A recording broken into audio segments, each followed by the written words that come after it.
Okay, hello everyone. Welcome and thank you for joining us today for our webinar. This is the second webinar in a series of 4 that we're hosting, digging into the findings of a recent paper from IMT called Catalyzing Efficiency, Unlocking Energy Information and Value in Apartment Buildings. My name is Katie Weeks and I'm the Director of Communications at IMT. And before we kick things off, I just wanted to welcome you and mention a couple of housekeeping items. All of the attendee lines are muted for the webinar just to minimize interference. So if you have any questions that you'd like to ask the speakers, please submit them through the questions option in the webinar control panel that you have, and we will be cataloging those and we'll either try and answer on the spot, and also depending on time at the end of the webinar, we'll hopefully open up to some moderated question and answer period at the end of the webinar. So please submit them through the system and we will get to them as soon as we can through that method. I'd also like to thank our speakers today, Brynn Sing from WeGoWise and Randy Moss from Yardi, who are joining Megan Houston, who is a senior associate here at IMT and the author of our Catalyzing Efficiency paper. So thank you to all 3 of them for presenting today. What I'd like to do is turn things over to Megan to kick things off, and then we will hear from Brynn and then from Randy, and again we will pivot back to questions at the end if we have time. So with that, I will turn things over to Megan. Hi everyone, thank you so much for joining us today. I'm Megan Houston with the Institute for Market Transformation, and today I'm going to be talking about findings from IMT's recent report, Catalyzing Efficiency, Unlocking Energy Information and Value in Apartment Buildings. This report looks at how building owners and managers can take advantage of energy and water benchmarking data and use that data to turn it into energy and water efficiency action. Before we jump right into that, I'd like to thank the MacArthur Foundation, who supported our work throughout this past year and a half and so we greatly appreciate their support there. Now we're going to begin with why buildings matter. And each year, U.S. buildings use more energy than most countries, and Americans spend more than $400 billion to heat, cool, and power the places that they live and work. The building sector is the single largest energy user in the United States, and that's why we at IMT focus on energy efficiency in this sector. Also, this report focuses on the multifamily apartment sector. There are over 18.7 million households that rent in multifamily buildings, which we define as 5+ or more units, which is about 39 million Americans. Within this sector, we know that utilities are a significant expense for both building owners and residents. The core energy efficiency policy that IMT supports is the benchmarking and transparency of buildings' energy use.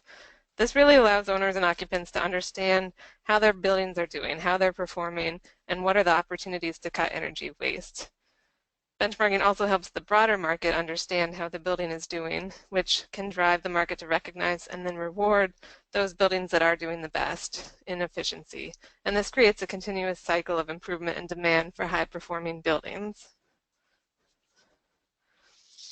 In 2012, IMT looked at how benchmarking and transparency policies were affecting the multifamily sector. Back then, there weren't as many enacted, and the ones that did have policies, some of them didn't address multifamily. So the report at that stage determined that a lot of the stakeholders that needed to have this data just didn't have it, weren't using it in everyday business transactions. Since that report in 2012, we have seen many jurisdictions adopt benchmarking and transparency policies for multifamily, with 12 cities and the state of California now having such policies. And Portland, Maine was the most recent city to enact a law for multifamily as of a couple weeks ago.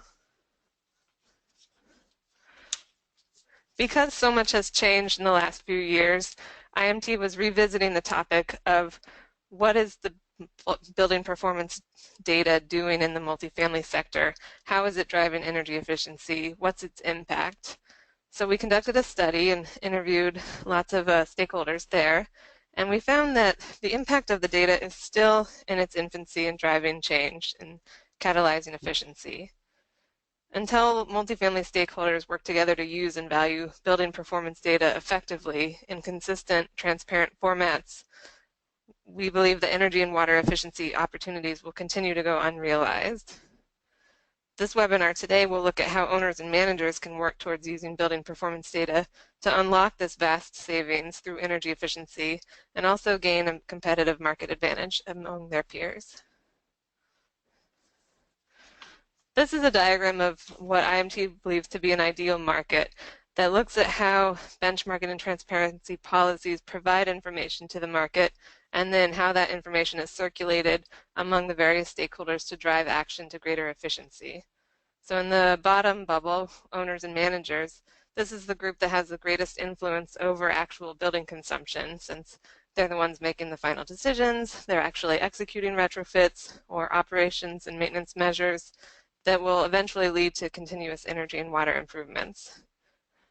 Their interaction with governments and efficiency program implementers, which is the top left bubble, is that governments and implementers are helping getting that data to the market. They're requesting it from owners, and then they're publishing it and using the information that they receive to help owners and managers analyze, interpret, and act upon that data. Then over on the top right bubble with the residents, lenders, and investors, this group, ideally out of self-interest, is using building performance data to make decisions that benefit themselves and then demand efficiency. And this action will motivate owners and managers to implement efficiency actions that attract those residents, lenders, and investors. And all of this whole continuous cycle would lead owners and residents to save billions of dollars in efficiency. Of course, the real world doesn't look like this right now, and today we're going to talk about some of the challenges and opportunities to achieving this situation. Moving towards an ideal market, owners and managers would take building performance data and use it to drive efficiency. So here on this slide, we look at examples of how they could be using that data to do just that. And what these actions show is that benchmarking data is just the first step for owners and managers to get to that increased building performance. What we found in our study is a big misconception about benchmarking data is it will always tell an owner or manager what to do, and that's just not necessarily the case. It's really just a foundational step to achieving greater savings. The connection from that benchmarking to energy and water improvements is key, and that's a linkage which isn't always understood in the market. We talked with a couple of owners and managers, among many, who are moving to the next step and sharing data with internal teams and incorporating it into their business as usual and responding accordingly. For example, JP Morgan Asset Management does benchmark its apartment units through Bright Power's Energy Scorecards, which is an energy analysis and benchmarking service. And they meet with their asset managers on a quarterly basis to review this information and talk about changes throughout their portfolio. TIAA also does this, where they update their energy data on a monthly basis and then create quarterly reports that are provided to both portfolio and asset managers. So they're trying also to get this data across their teams. However, many other owners and managers that we spoke with also face a lot of challenges when trying to take data and turn it into action. Fortunately, there are a bunch of resources out there to help these owners and managers, and many of these owners contract for data analysis and energy management services provided by companies including WegoWise and Yardi, who will speak more to this type of service later in this webinar. Also, governments and efficiency program implementers are using building performance data to create programs to drive action. For example, Cambridge Energy Alliance is using their data to target outreach and connect its multifamily owners to the Mass Save program. Also, the New York City Retrofit Accelerator is using what it's learning from the benchmarking and energy audit laws to offer technical assistance and other support for owners to do energy and water efficiency projects. Additionally, the other cities with multifamily benchmarking policies, and even those without policies in place, often provide resources for owners and managers to lower the burden and cost of improving their performance. And sometimes they do this by subsidizing or providing free third-party energy management services. For example, Benchmark Connecticut is offering WeGoWise currently to multifamily buildings with 5+ units. So owners and managers out there who are having trouble, or those who are new to building performance data field, really should take advantage of what these governments, these implementers, these service providers are offering. From a different perspective, we also found that the role that residents are playing in demanding energy efficiency and driving efficiency in the market is underused. Best practices that we found here are about giving residents the tools to express that demand for energy and water efficiency. And owners and managers should help residents use benchmarking data while apartment shopping.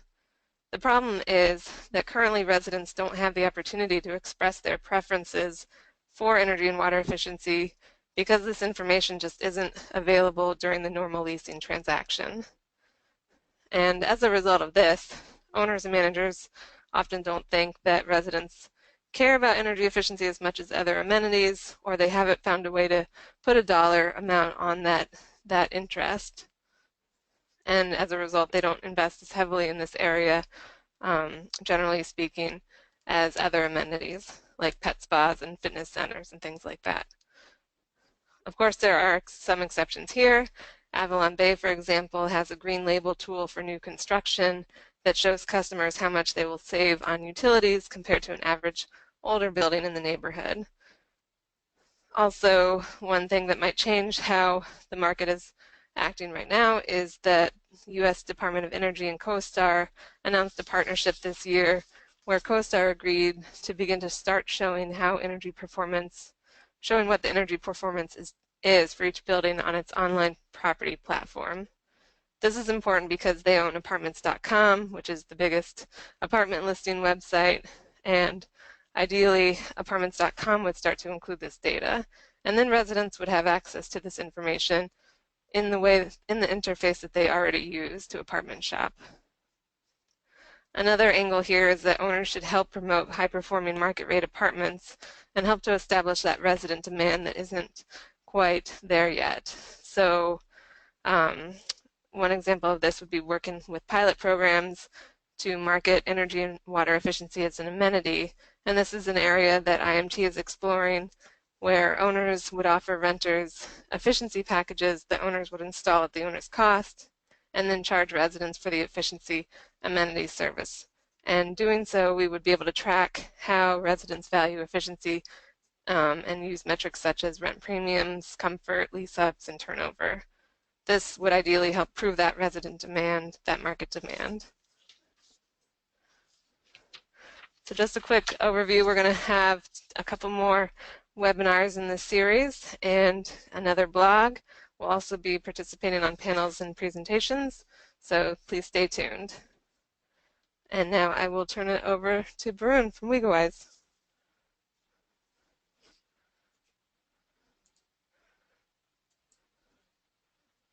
Great, thanks, Megan. Let me get my screen shown here.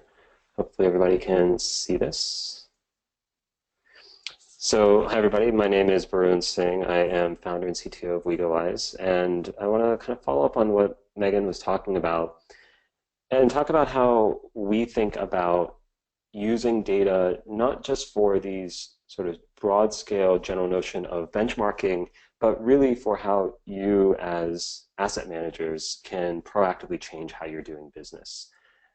And I want to start off with a little bit of context, which is that a lot of the terminology that we often talk about when we think about benchmarking, we talk about sustainability, efficiency, public policy, broader economic trends.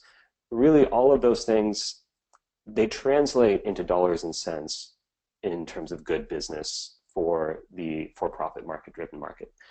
And what that means is that the equivalent things that are affected, the NOI, the property value, the needs of your investors, various reporting requirements you have, and decision-making around which investments you should be making. And what I really want to emphasize here is that the way to think about this is that the utility information, it's a litmus test for the broader financial efficiency of a property. And I'm going to keep coming back to that theme to give you kind of examples of what I mean by that as I go through this. But really what we're about is helping people make smarter data-driven decisions. So if you think about traditional asset management, usually the way that you think about your buildings is that you're not necessarily thinking about an entire portfolio. You're thinking one property at a time. It oftentimes feels like you're putting out fires and dealing with tenant complaints or dealing with a particular thing happening in a building that caught you off guard, choosing investments really based on who's the loudest and what you're noticing today, and afterwards realizing that investments are made long after you've been losing money for years perhaps. And so what we want to do is transition this kind of foggy notion of what's happening in my portfolio into something that is really incredibly clear. And we think that using data to drive decision making is a path to do that. And we've seen a lot of evidence of that. So that you know ahead of time what's coming up or as it happens instead of waiting for some sort of reactionary effect. And we really think about this through 3 different buckets of how we can do this. So we use utility collection and analytics in an automated way to help you figure out where to invest capital in your portfolio, how to operate the various elements of your portfolio more efficiently, and how to deal with a lot of the compliance sort of issues. And the compliance issues aren't just the regulatory things coming from states and cities, they're also market-driven compliance needs. And I'm going to get to that in a little bit. So starting off with the notion of capital investments, I want to describe what we mean by benchmarking. There's really 3 different types of benchmarks you can think about. You have a given property, and you can benchmark that property's performance against its own performance in the past. That's one type. The second one is you can benchmark a property against other properties in your portfolio. And the third one is you can benchmark your property or your entire portfolio against other properties in the world that are similar to it to know where you stand as a whole. So if you think about this is a sample of a graph from an actual customer, obviously no identifying information here, of what they see when they enter WeGoEyes for one of the views.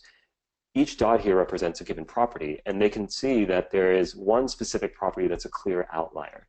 It's less efficient and it's more expensive by far as compared to all of the rest of their properties in their portfolio.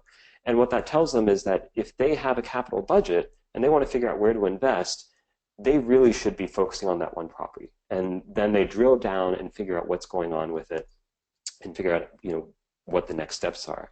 And it's really that sort of focused investment that can yield much, much larger savings, and that you wouldn't really be able to do if you weren't taking a data-driven approach, if you weren't doing some sort of tracking of where things stand on a day-to-day basis. Because if you think about it, each one of these dots represents a property. Think of the number of utility bills that you're going to have to deal with if you were to try to do this manually. Think of the fact that you're going to have to do it on a monthly basis or a weekly basis is simply completely impractical, as I'm sure many of you have encountered. So having kind of automated tooling to put all of this at the surface so you can just view it right away and, in fact, be proactively told about it instead of just having to go to the website can add a lot of value to how you run your businesses. Operationally, so that's about proactive planning, and just going back to that, you can see what we're doing here is we're benchmarking one property against the rest of the properties in your portfolio. And operationally, you want to think about how is my property doing now versus the past. And so this is really benchmarking across time. And a good example of this is finding spikes. So I'll give you some numbers a little bit later on, but spikes can be devastating to your budget. And spikes are one of those things that if you find them right away, then maybe you'll have, something will have gone wrong. Maybe you've got a leaky toilet, or maybe you've got a billing error. Oftentimes, there may not even be something wrong with your infrastructure. It may just be that the utility company's messed up and you have to go after them to get them to fix it. But if you don't notice it, oftentimes the effect of those spikes can carry on for years, and they may never be noticed. So really thinking about what are my regular usage patterns manually, and just kind of having that in your head is completely impractical. But being automatically notified when something is happening that's different from that is really where the value is. And this isn't just cost avoidance in terms of the operational cost of your properties. It's also about your tenants' satisfaction and comfort, right? What is the cost of having unhappy tenants? What is the cost to the people in your organization to have to deal with fielding those complaints and all that? But more than that, what's the reputational cost, right? Just as there's a lot of top-line value to being known as a property manager, owner, or build a property that is really well run, that has a lot of comfort. In the same way, there can be a lot of negative impact if you are seeing constant outages or spikes of various forms. And again, this goes back to the idea of the litmus test, because the goal is find the buildings or the properties that aren't as well built or aren't as well managed, identify those, figure out where the room is for improvement. If you make those improvements, that improves your NOI, that increases the value of your assets, that then goes to better funding on debt and on the capital side of things. You all know how that equation goes, but it's really critical. The sooner you find that, the better situation you're going to find yourself. And all of this is very compatible with all of the broader scale goals that Megan was talking about in terms of the benchmarking efforts as a whole. And in terms of compliance, in addition to these benchmarking regulations that many of you or most of you would have encountered, we're also seeing a lot of requirements that are driven by market demand. So there's a trend in the capital markets towards socially responsible investing. And if you look at something like GRESB, for example, if anyone's raising money to buy or build properties today, you've got to deal with investors who are asking you about sustainability. And that's where we help out with that.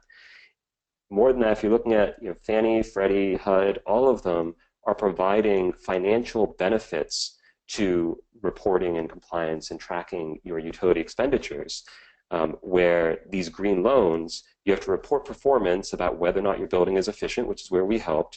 And if you can get one of those loans, they provide 30 basis point, for example, discounts for retrofit, refinance, and acquisition loans. And we have webinars on our site, and we can tell you more about that if you're not familiar with it. But the basic premise there for them is that improved performance is correlated with lower loan risk and higher payback rates and just better run buildings. And so it's a lot of the same things that you would be seeing internally in managing your own businesses, they're seeing as lenders, and you can get the benefit from that if you are interacting with them. Now, we have been doing this for over 6 years. We right now have the biggest database of multifamily buildings and utility information that exists anywhere. And we focus primarily on the multifamily sector. So it's just some stats on, we've collected over 7 million utility bills automatically, over 45,000 buildings covering more than 2 billion square feet and so on. And the reason why I'm giving you this context is we've done our own analysis of what the effects of using data-driven approaches are across our entire portfolio and our entire data set. And that study has yielded some pretty interesting results. And broadly speaking, there's two different ways to think about this, what we can measure directly and can do a thorough analysis of. One relates to cost avoidance. So in any given month, I was talking about operational costs. 44% of our users see a spike in their utility expenses in any given month in at least one of their utility accounts. And when they see those spikes on median, they're 53% of the total bill is just the cost of the spike, something that was avoidable. And more importantly, you're really kind of playing Russian roulette here, right? If for 1% of our users, a single one of those spikes costs more than their average spend for their entire portfolio for a month. So, do you really want to be caught on that kind of negative side of that? The other side of things is actual savings that they're seeing. So not just avoiding potential costs, but reductions from their baseline savings. And we have done a thorough analysis of this with all the kind of appropriate methodologies, and we see that our users see a 2.3% savings for every year that they are using the software. And that means that in 3 years, for example, they're seeing a 7% savings. So this is a savings that is cumulative, that continues to increase year over year. And the reason they're seeing this, there's a lot of different reasons. These are caused by changes in how they operate their buildings. These are caused by improvements in how they configure the systems in their buildings, both of which improvements in their response times for when problems occur. All of these things don't require large capital overlays. They're just improving the management of the infrastructure itself.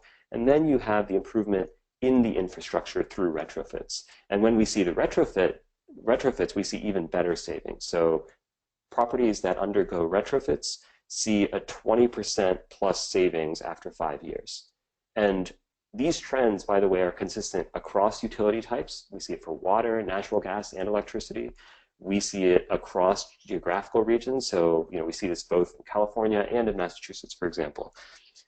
And overall, the ROI of using this sort of data-driven approach, if you think about the cost of using software like this versus the returns that people see on median within a year, you've got 500% plus ROI within 1 year. And that continues to compound year after year. So once you see some of those numbers, it becomes pretty clear how much of a value there is in adjusting business practices to take all of this into account.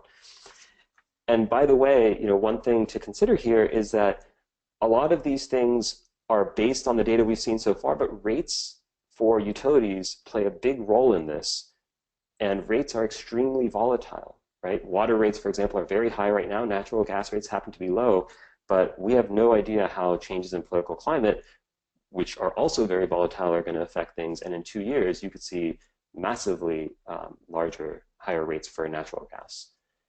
So a typical case study, and this is just one particular customer among our users, but it does represent sort of the standard sort of thing that we see. So this customer was previously dealing with their management through one-off consulting engagements, doing everything ad hoc, a lot of manual work, and like many people, or like many organizations, doing things very reactively. And they had a goal in mind that they wanted to pay better attention to what was going on, be more proactive. They wanted to do benchmarking and compare what was happening. They wanted to make investments and develop their future properties based on what worked. And there's also another goal of improving tenant comfort, which really affects top line, which is an entirely separate category of things here. And through using these sort of data-driven approaches, after 2 years, they were seeing $60,000 savings in natural gas, $45,000 savings in electricity, $80,000 savings in water. And all of these are, again, once you kind of adjust the infrastructure or your processes to improve how things work, those are accumulated savings you're going to see every year afterwards. So on the right, just an example of one of the changes they made to one of their properties where they installed some control systems, and you can see kind of visually how things were adjusted over the following 2 years.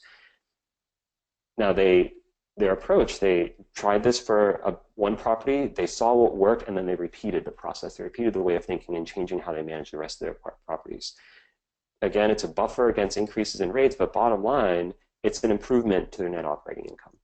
And the top line improvements are not quite as easy to quantify, but they're certainly there. We have a lot of anecdotal evidence for sure that as you get a better reputation, as tenants' comfort increases, you may get, you may be able to adjust your rents. You may be able to get tenants who are more likely to have pay their rent on time, all of that sort of stuff.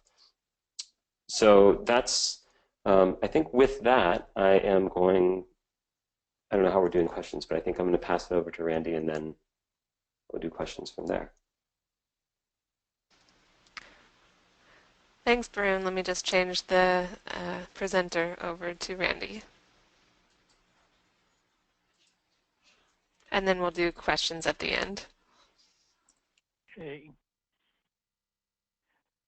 And Katie, could you confirm that you're able to see my screen now? Yep, everything looks good. Okay, well, we'll get going. First, thanks everyone for joining the call. I noticed there's a wide geographic dispersion of people attending, so I can say good morning or good afternoon, depending on where you're sitting. And a little about me. My background has been largely energy, utilities, and pipelines, and I bring about 30 years of experience having worked in this industry. So I'm with Yardi Energy. I've been with Yardi going on 5 years, and the Yardi Energy team continues to grow. Today in the United States, Yardi Energy is looking at around, well, we're maintaining 5 offices. We have over 600 employees total for Yardi Energy, and that is just the energy management components of the Yardi software family. The expanse today continues at a really amazing rate, partly driven by new regulations related to sustainability and partly by our clients needing to find those advantages in the marketplace for cost. And of course, with the high cost of energy, this is a place many of them are looking. Today we have a lot of related products in the Yardi suite of energy products. And I won't go into a lot of details on those today, but we will focus on our utility expense management component, which is where we receive utility bills and analyze those and help clients actually identify the specific areas where they can move forward and make some savings gains quickly. So in general, what we have found is that the things clients need to drive decisions is easy access to the data and a consistent format for that data. We have today, and we're very, very happy with this, we've just recently made some upgrades to our client-facing software where they have dashboards when they log in, and those dashboards are set up based on the person's access to see a region or a specific property or the entire portfolio. They identify the top performing or the worst performing properties and have the ability for the person looking at the dashboard basically to click on the graphs and drill into the appropriate level of the data to find out where is the problem that's creating the spike, as Brynn was mentioning, that they may need to pursue. The data we present in the dashboards, we do calendarize it so it makes sense, so the customers, property owners are understanding where this energy is being used time-wise. And we also standardize the consumption into one unit of measure for each utility type. So if your properties are scattered and you have gas that you're purchasing that is coming based in therms, cubic feet, 100 cubic feet, or cubic meters, depending on who you're buying your gas from, our reports standardize gas to therms. Do the same thing for water and electric and the other utilities. Having this built into the Yardi system, which is also the property management system and the system that bills residents and everything, also eliminates the risks customers have with moving data in and out of other systems. So again, it just strengthens the dashboard and gives us some near real-time data. The dashboards are generally up to date within a day or two of the utility bill being generated by the provider. So let's talk about some of the things Yardi clients are doing today with the energy data. Let me start out by saying benchmarking is a key component of this.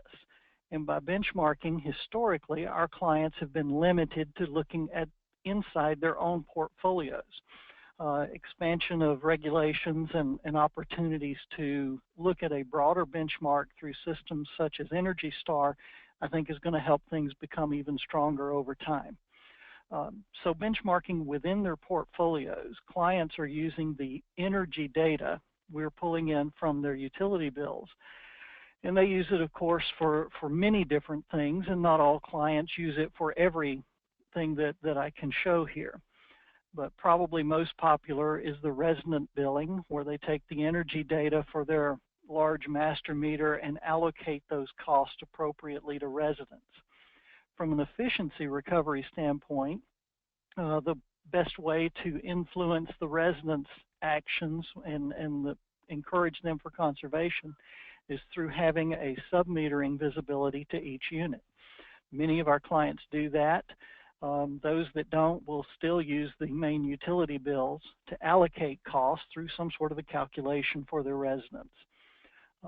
For the second tier of clients who do not sub-meter, a way that the utility bills definitely impact them is through the vacant costs of their units. And when residents move in, sometimes they forget to transfer the utilities back to their name in a timely basis for the resident units that are direct billed by the utility provider. They use the energy data in the software and on the bills to identify what portion of those vacant bills should have been paid by the residents who are living in the units, and to move those costs onto the resident ledger for recovery. So that's also a key part of analyzing the bills, putting energy costs where they should be with the residents to encourage residents to be more efficient in their use of energy. A key thing, and this is something that Brynn alluded to, was the unnecessary use of energy within a multifamily environment. We see a lot of energy use over time going into vacant units that is not appropriate. And it could be a contractor leaving on an AC unit, or a water heater that you thought you turned it down to vacation when the unit was vacant, but someone turned the knob the wrong way and it's now set on high. We found windows left open and a lot of other things that create energy use in vacant units. Identifying those and correcting them quickly is, of course, very important for lowering the overall energy consumption at a property. Water leaks, of course, we find those. They're not energy related directly, but it's great to quickly spot water leaks, whether it's an underground leak that you can't see or something going on inside a unit, so those can be addressed as well. Having integrated software and reporting through dashboards also allows trend analysis, where a utility meter might slowly be going up over time, month over month. And that trend analysis can lead you to look at the meter and find out what's going on. We recently uncovered a electric meter that was steadily increasing over time, and found out it was a meter that served only a sewer lift station at a property. And we meshed that data against the water consumption for the property and found out that water consumption had been level, even though the sewer meter pump, if you will, was going up. This led to determining the pump was actually failing, and the property was able to go ahead, replace the pump, reduce their energy cost, and avoid a large sewage spill that would have been costly and inconvenient to clean up. Few more ways clients are using energy data today is compiling the data for shopping in deregulated energy markets. Many of us have properties in those areas, and being able to do an independent analysis of your energy use is a great tool to have at your fingertips when you're trying to negotiate the best possible rate for your energy.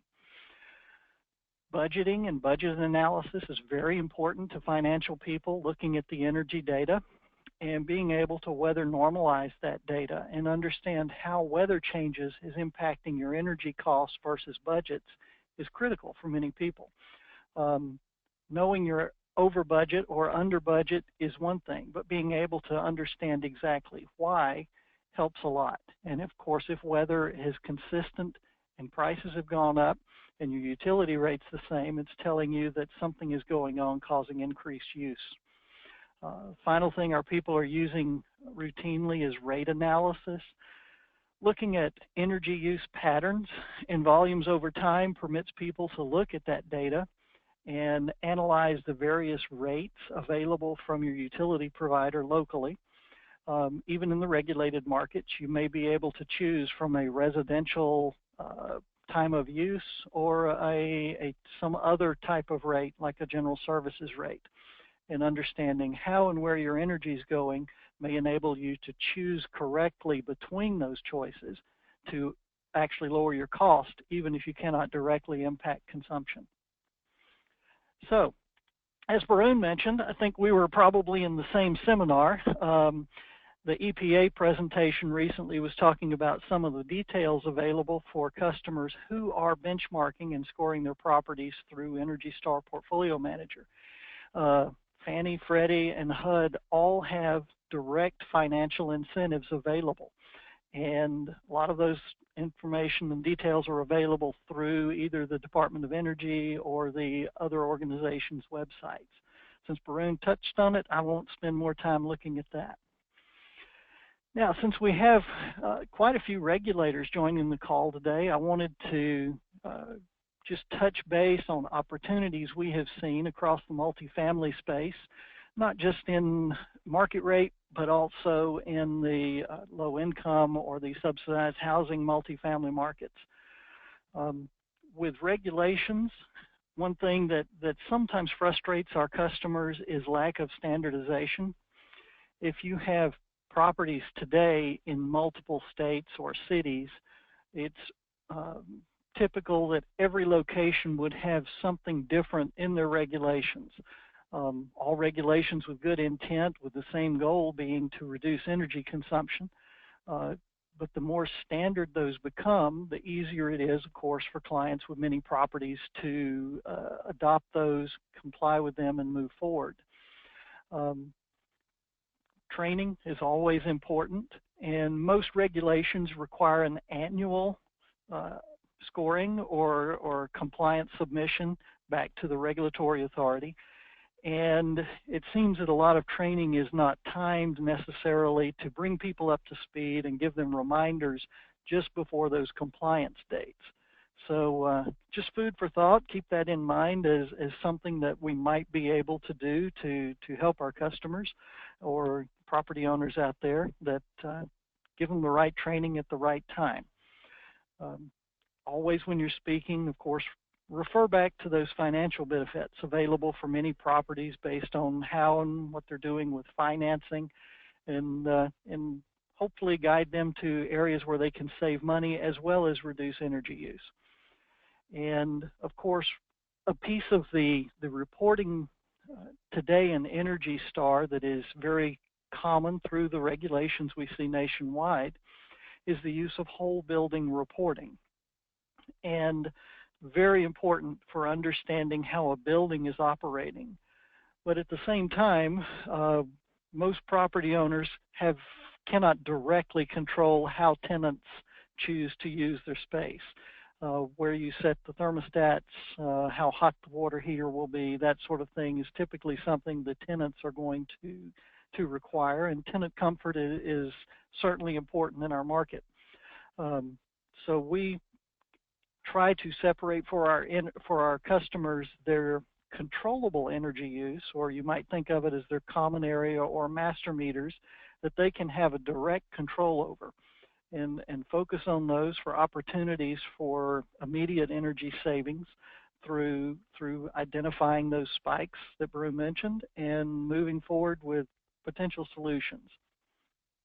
So, in short, what we do at Yardi Energy as we're working through these things with our customers is they come to us, especially for some of the regulations mandating whole building reporting in Energy Star.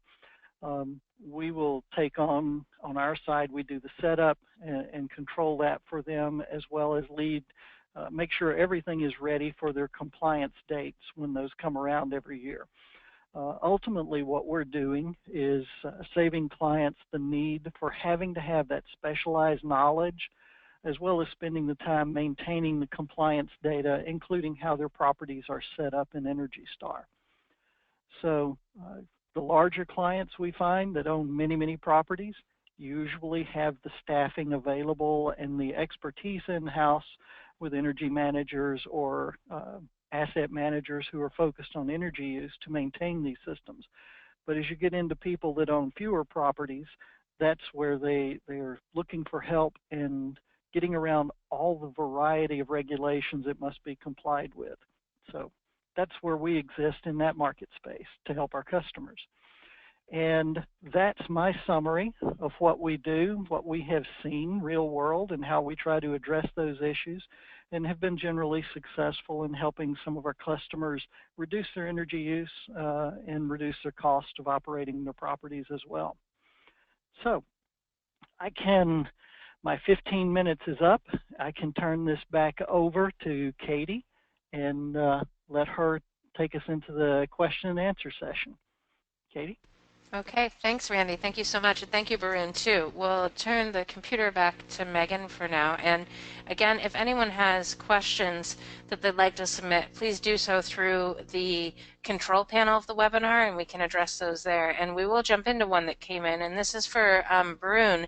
This came when you were speaking, and specifically you were showing a slide of WeGoWise savings with the 2.3% annual savings and 7% savings in 3 years. And a question came in of, are these spikes related to billing errors, or are they actual energy consumption issues? And I believe it was related to elements that you were speaking about on that slide. Sure. So I think there's actually two different things. There's the savings numbers and then the cost avoidance. So that's more the cost avoidance issue. And the answer is it's both. Sometimes it is very often an actual energy consumption issue. And that in that sort of scenario, it might be that if the spike is not detected, then that increased usage is going to continue on until eventually somebody complains. And oftentimes that's something like a leaky fixture or a setting that's somehow gone wrong on a boiler, something like that.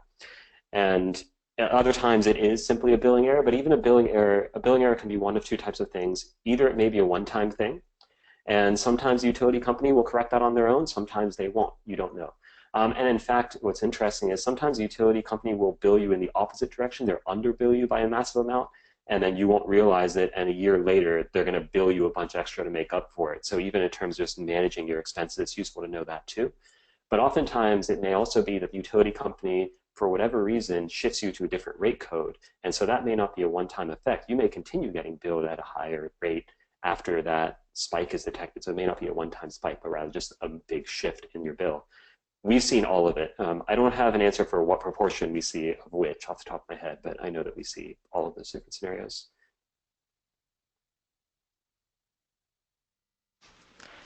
Great, thanks, Brynn. This is Megan again from IMT, and I had a question for Randy and Brynn. Who are you typically working with from the building owner side? Like, what kinds of, what positions, or who's your general point of contact? Our general point of contact in the Yardi world typically starts out with finance teams working up through CFO, and then they will bring in asset and energy managers as they start seeing information and reports where they could use more or different help within their organization. And I would say we have a similar sort of interaction. So we interact with the CFO of the organization, we interact with the asset management team, and then we also interact with the on-the-ground building managers.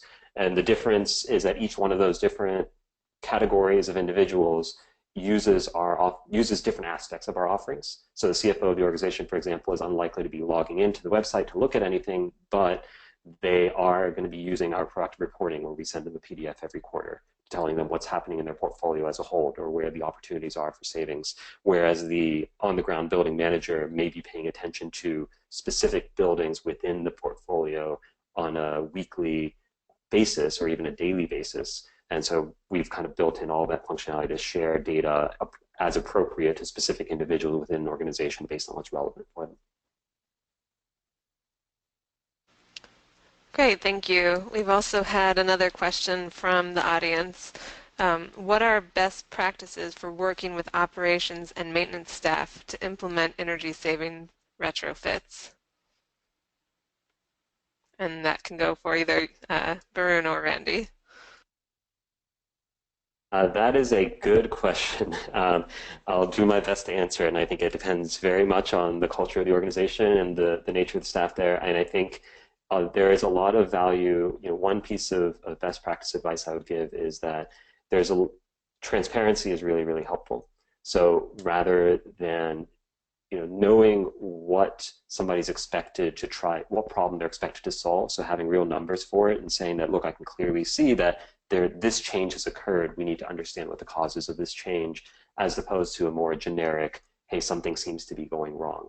I think things start basically from there, and then having a common understanding of the need to do things in a data-driven approach and how different parts of an organization are going to relate to one another in communicating in the same language about that data and the different metrics that they're involved with. I would say that's probably key to it in my view. And I would agree that there is a degree of understanding the personality of the organization you're working with that comes into play, and that's really important. Overall, what we have found is the use of the dashboards that kind of tee up the critical issues for the appropriate level. If it's a property manager, their dashboard would show them the high consumption meters at their property. Regional manager, they would see the property view showing them the properties with the highest use per square foot, or the CFO, the entire portfolio. So it's more a matter of not just providing data and giving information so much as helping the clients sift through the information or pre-sift the information to help guide them towards the items that are most likely to need their attention.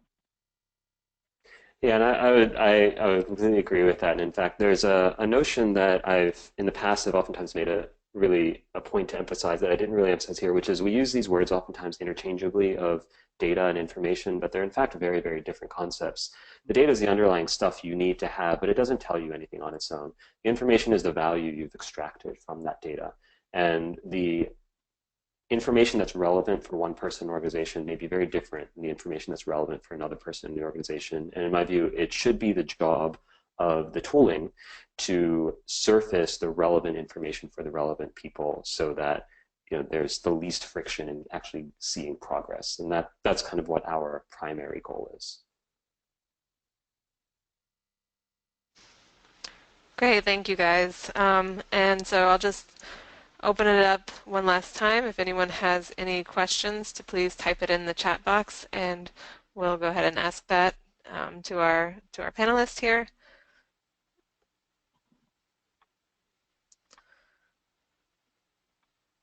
All right. Well, I think that about wraps it up. So this is Megan Houston with IMT. Thank you all for attending, and I want to thank Brynn with LegalWise and Randy with Yardi as well for presenting today. And our contact information is on the screen, so please do reach out to us with any follow-up questions. And thank you so much. We appreciate it. Thank you, Megan. Yeah, thank you, Megan and Katie, for organizing and hosting. Thank you. And for anyone that's interested, we have 2 more webinars available in this series. The next one will be on December 8th at 2 p.m. and we'll look at affordable owners, and we'll feature Bright Power and American Utility Management. And the 4th webinar will be on the 15th, December 15th at 2 p.m. Eastern, and we'll look at lenders and investors and feature IMT and Community Preservation Corporation. In addition, for anyone who is online and is interested, this webinar will be posted on IMT's YouTube channel, as will the first webinar in this series. And we also have a series of blogs that further delve into these findings as well. And last but not least, the full Catalyzing Efficiency report can be downloaded at imt.org/resources. Thank you again to everyone for joining us today.